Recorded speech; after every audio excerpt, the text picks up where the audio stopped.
Twisted minds unique.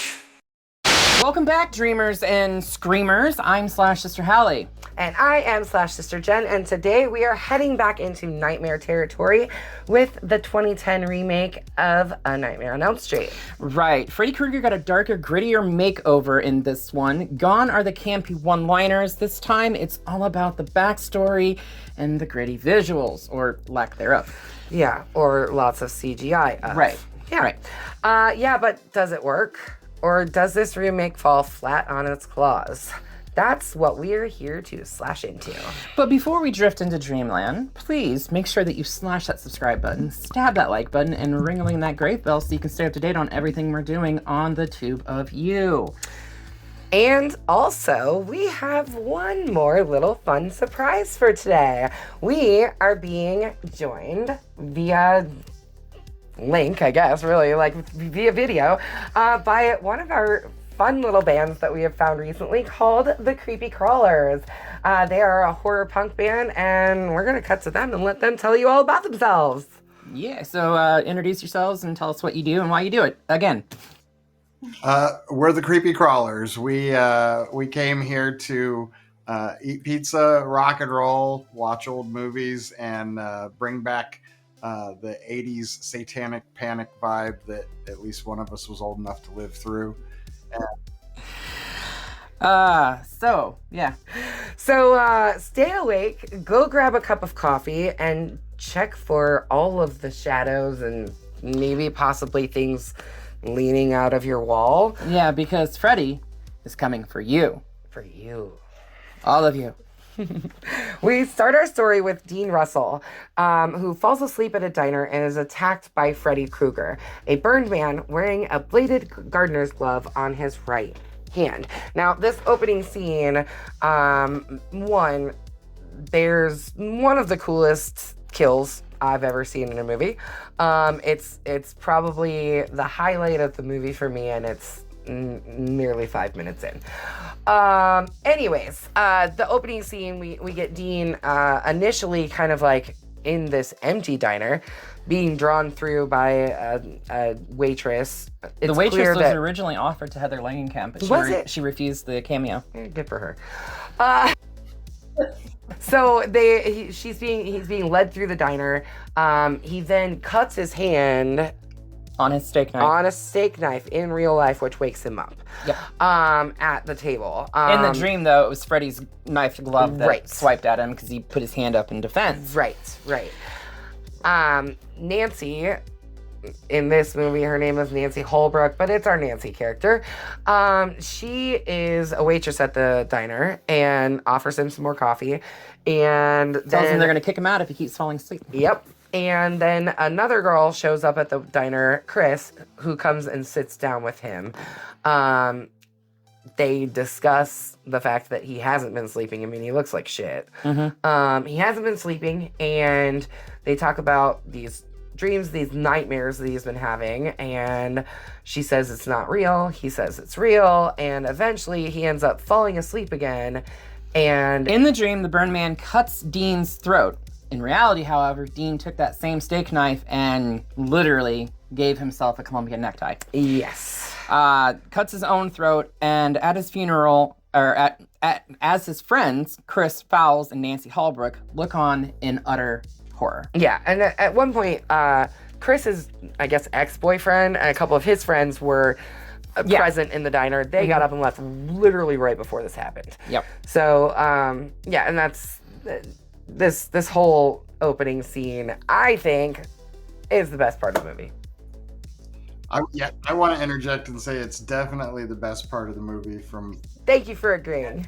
I feel like that was the sales scene. Like they made that scene and went, "See, we can do it."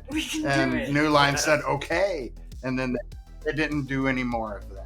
No, I would agree with you with that, because I feel like it's got a very dreamlike quality to it. I especially like when he does like slide into the dreamland, like the lighting changes where it's flashing between the red and the green and the red and the green, indicating that he is truly in fact asleep when he doesn't know he's asleep. Yeah, agreed. Cool way to do it. I want to point out that Dean's actor is Emmett Cullen from Twilight. Yes, yeah, Kellen Lutz. Kellen Lutz. He actually went method for that scene too. Really? He stayed awake for 3 days straight so he could be like in the moment and actually look like he was like strung out. Good for him. That had to have been really hard. At Dean's funeral, Chris sees a photograph of herself and Dean as children, but cannot recall knowing Dean before high school. She begins to have nightmares about the burned man and refuses to go to sleep for fear that she will die like Dean. Yeah. Bum, bum, bum.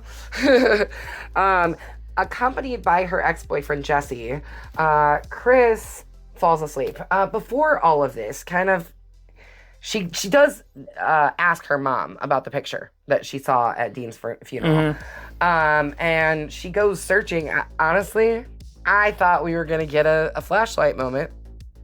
You know, because in every horror movie, your flashlight doesn't work. That's like one of those silly things that like every time it's like a staple. The flash, it's a staple. But it didn't actually happen in this one. It was the actual light that went out. But anyways, I digress. She goes looking for pictures, and she finds pictures, well, some things up in the attic, but doesn't actually end up going. She finds empty photo albums of like pictures that should be of her, and they're just not there. And she confronts her mom and like, oh well, they're probably somewhere. Yeah. And then her mom promptly flies to London on a red eye or whatever. Yeah. At this point, Chris is home by herself, and her ex-boyfriend Jesse comes over, essentially, I think, saying that he's having these nightmares too, and he wants to be there with her. But Chris then falls asleep and is brutally murdered, much in the way. I'm gonna do it. Don't do it. Don't fucking do it. I'm gonna do it. Don't do it. I'm gonna do it. Don't do it. Much in the way of Tina in the original. Oh, you didn't do it. Thank God. Tina! Fuck you!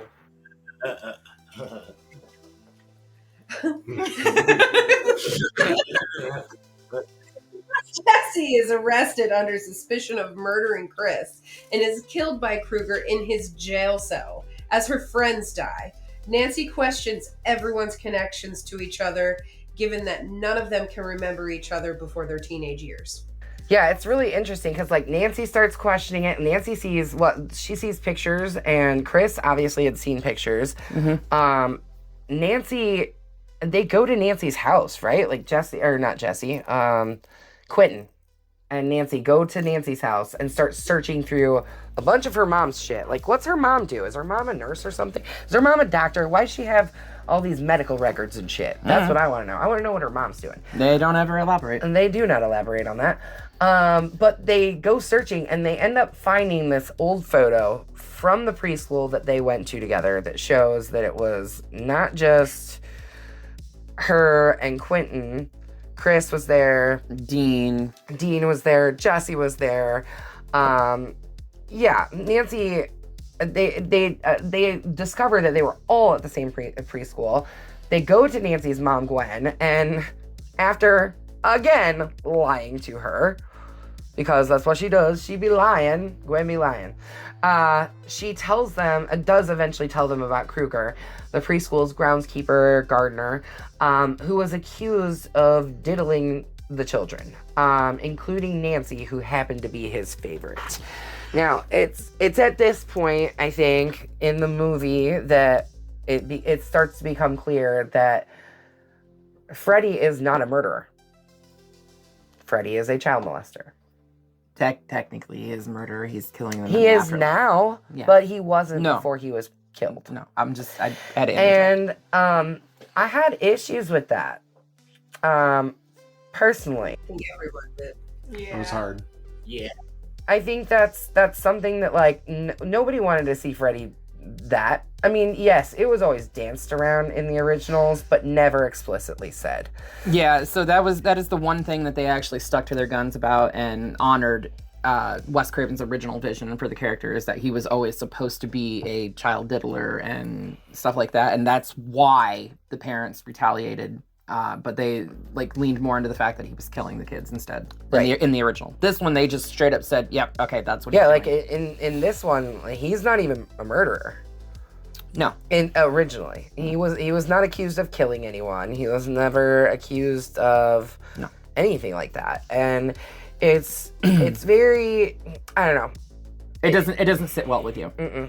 And It it's really not doesn't. supposed to. It's not supposed to. And I get that it's not supposed to, but I'm here to see a murderer. Well- I'm here to see killing. Well, I mean, that's why we watch these things. Gwen alerted the other parents, including Quentin's father, Alan, but Kruger escaped to some type of like refinery or boiler room or something very reminiscent from like 2. Somewhere. Generic warehouse. Yeah. So, believing there is more to the story, Nancy attempts to track down the remaining kids from the school, but discovers that all of them have been killed and only she and Quentin are left. Yeah. Huh. Yeah, this is interesting. We get like kind of like a Google search. Right. Which, wait, what is it called? It's not Google. No, It's it's like quick blast or something. Yeah, and You then have to like hit it blasts off. Yeah. Or, yeah. But they find a blog written by what was his name? Chris Yoon, I think, was his name, but I could be Right. wrong. I always wanted to call him Stephen Yoon because I of know. Walking Dead. I know.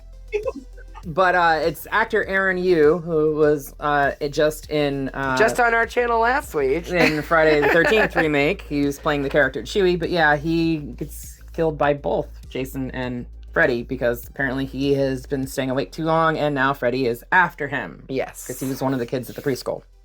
Right. It is interesting to watch his 3 blog posts because, like, at first he's like looks pretty normal, and then the second one he looks a little disheveled, and by the third one he looks like a fucking mess.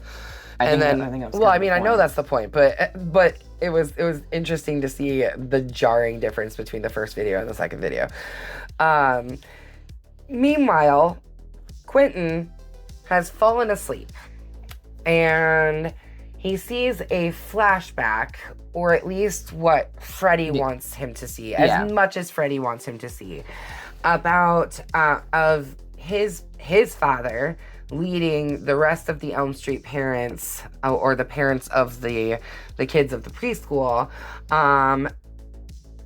and hunting him down and burning him alive.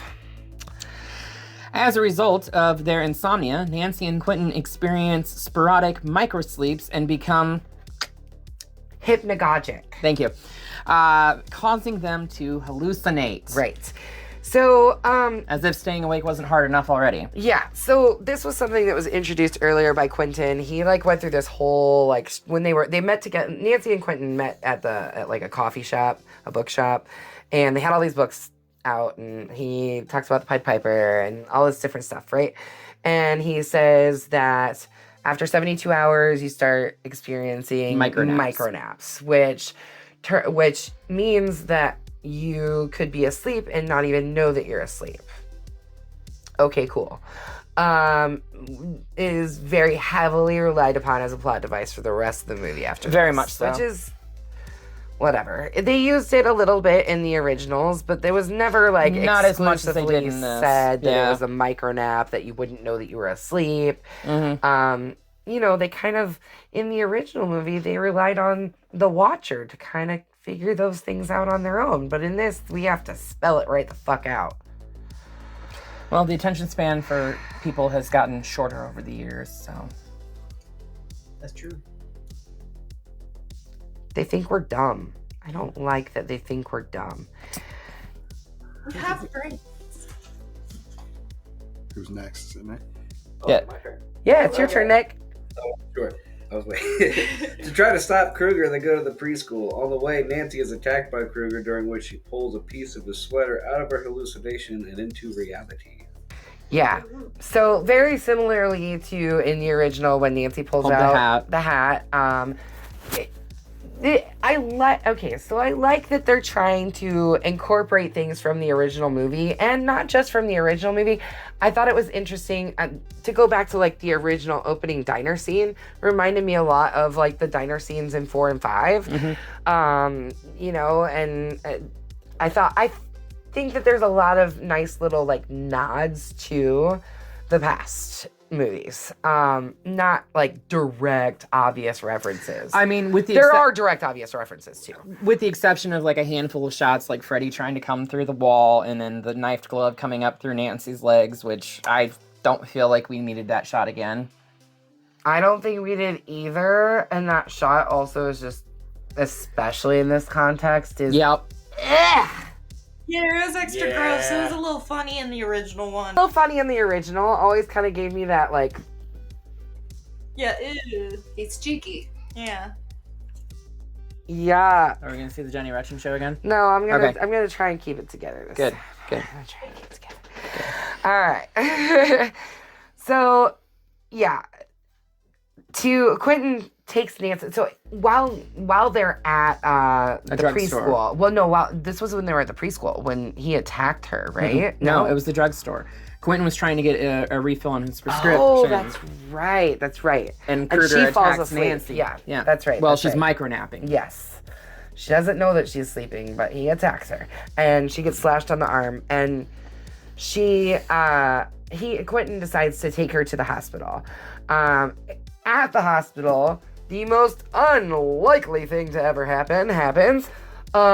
He steals adrenaline from an unlocked nurse's cart that's just sitting in the hallway. I think they're called crash carts, but yeah. Yeah. Unlocked. Just sitting there for anybody to steal drugs off Even of. in 2010, folks, I don't think that would have been plausible. Nope. But, it's in the script, so. But it's in the script, so we gotta do it.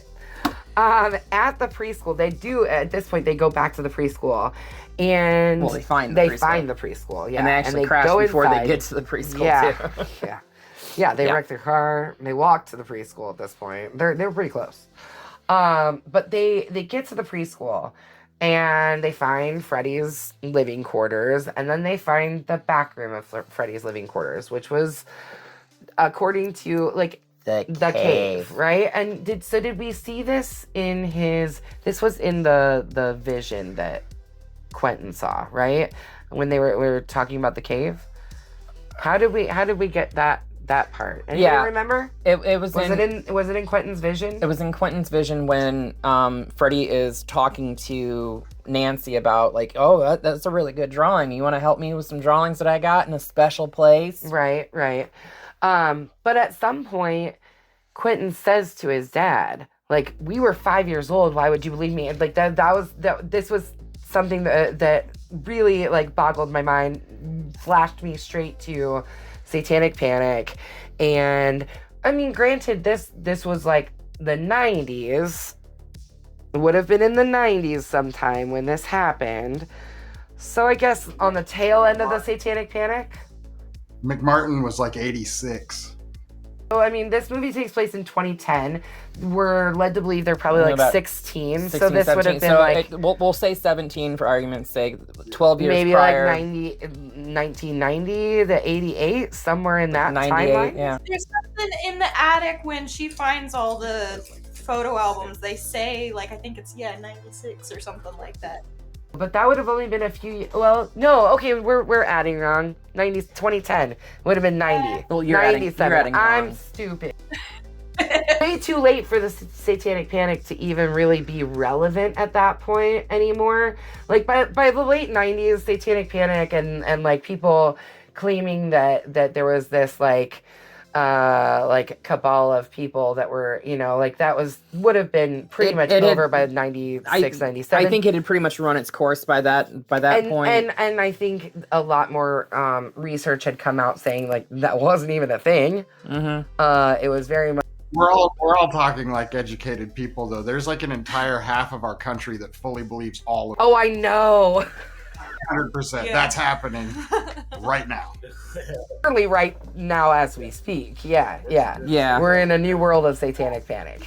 Yeah, or something panic. Yeah. Kruger, now a vengeful ghost, wants revenge for the kids for disclosing his diddling. Yes, diddling. Yeah. Mm-hmm. Nancy decides to pull Kruger out of her dream, like she did with his sweater, and try to kill him. Or have Quentin try to kill him. Yeah. Because Well, she I ends don't up doing it. Well, yeah. But they both fall asleep and are attacked.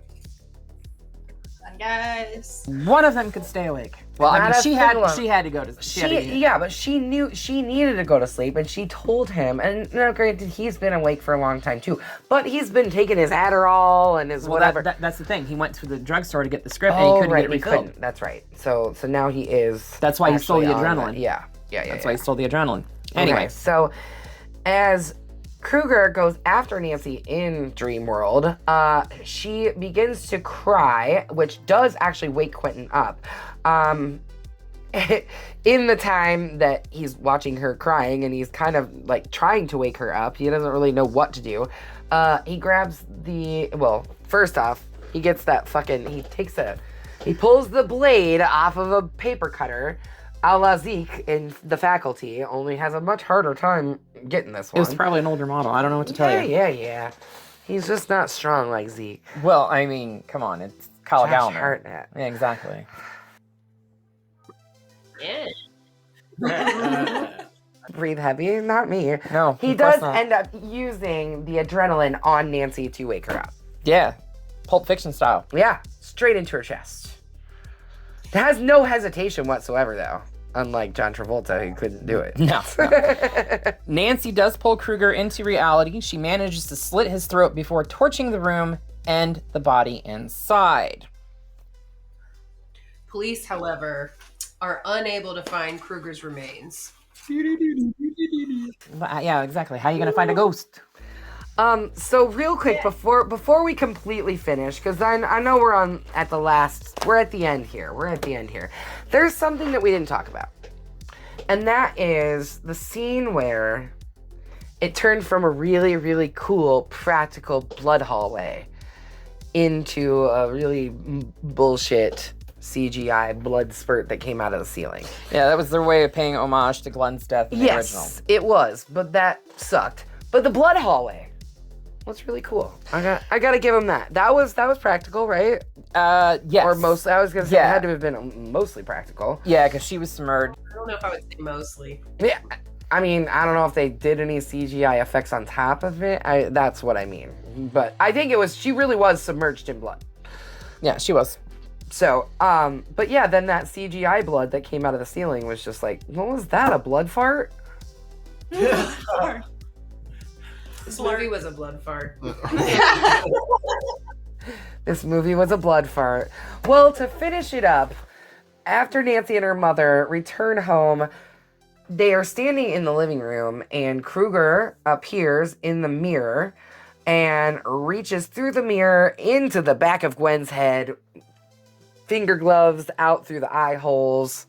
Where is that thing? Yeah, get that on out of here. Finger gloves out through the eye holes and straight kills her mom and pulls her into the mirror. Yeah, so that's the end of the film. And that's it. We end the movie with Nancy screaming.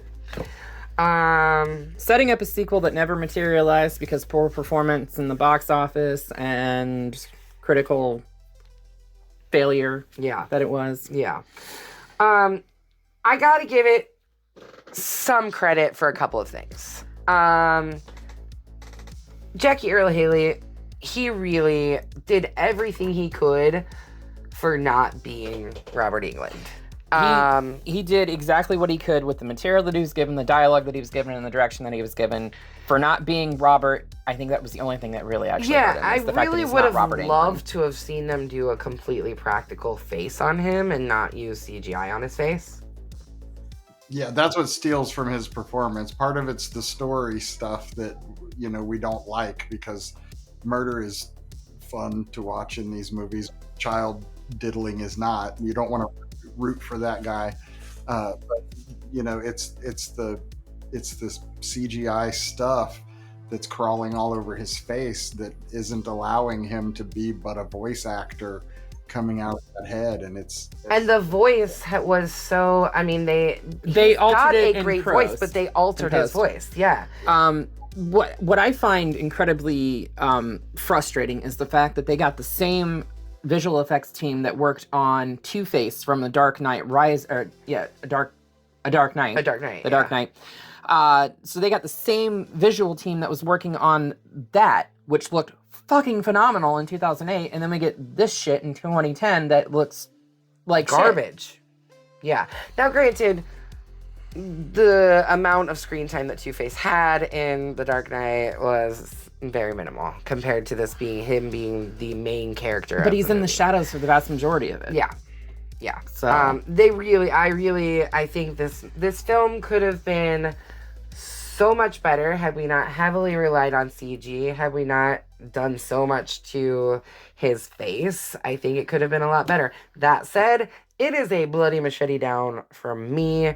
I just can't get past the major grievances that I have with it. I agree wholeheartedly. The grievances far outweigh the pros of this film, and it is 2 bloody machetes down from us. How about our guests, the Creepy Crawlers? What do you rate it?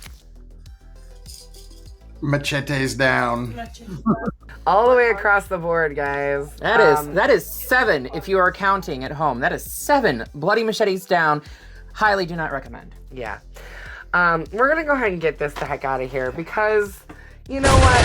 I'm done with it. I'm tired of thinking about Freddy diddling kids.